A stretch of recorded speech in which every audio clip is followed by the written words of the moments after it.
Mheshimiwa Spika, na kushukuru kwa nafasi hii.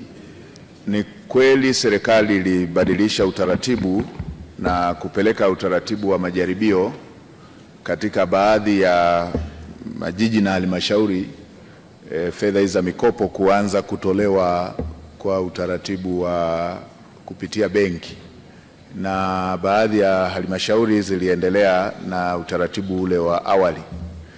Sababu kubwa ya kufanya hivyo ilikuwa ni kupeleka utaratibu huu kwa maafisa wanaoshughulika na masuala ya mikopo, hasa kudhibiti tatizo lililokuwa linajitokeza la vikundi hewa, la watu wanakaa kwenye halmashauri pale, wanatengeneza vikundi, wanatengeneza syndicate kutoka baadhi ya watumishi wa ndani ya halmashauri na wale wanaopokea fedha hizo.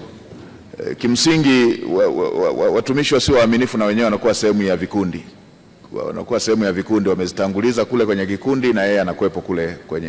Kwa baada ya zoezi lote lile, lengo la serikali linakuwa halijatimia, lile la kuwasaidia wahusika hasa wanaofanya shughuli hizo za uzalishaji, na lengo la pili la kwamba kutakuwepo na marejesho ili na wengine waweze kupata, na lenyewe linakuwa halitimii. Kwa hiyo ndio ilikuwa sababu ya msingi.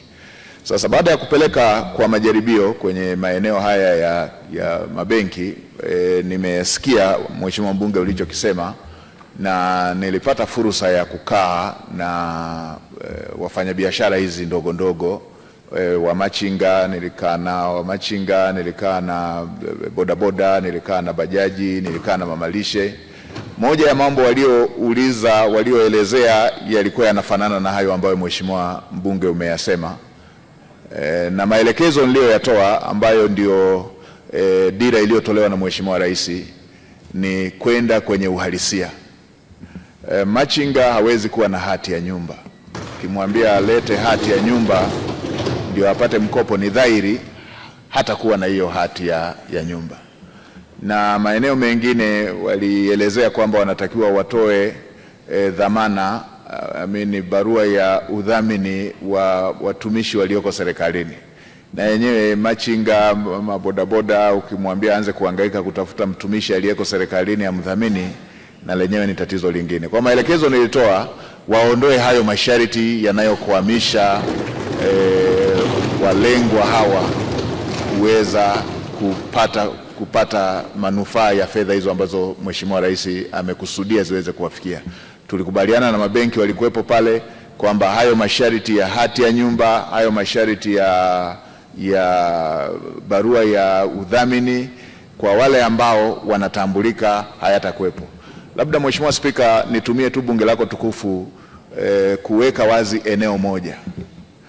Kwa yule ambaye hana kitambulisho cha taifa ndiye anayetakiwa utambuzi.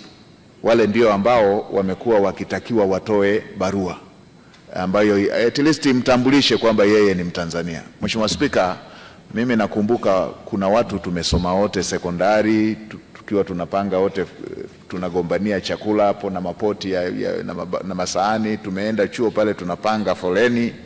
Baada ya miaka kadhaa tumeona wanashika nafasi katika nchi za jirani kule, wamesoma kwa kodi za Watanzania, wameziba nafasi za Watanzania.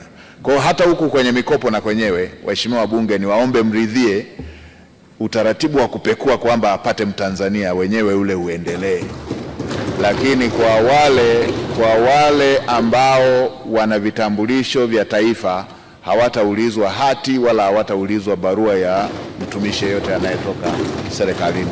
Na Mheshimiwa Rais Daktari Samia Suluhu Hassan anamaanisha kwenye jambo hili la kuwawezesha vijana wa Kitanzania, wanawake wa Tanzania, ndugu zetu wenye kutoka makundi maalum. Ndio maana mbali na zile 442 kaongeza bilioni 200 ndani ya siku 100 baada ya kuchaguliwa kwake, ili kuongeza wigo wa vijana hawa kuweza kupata huduma hiyo.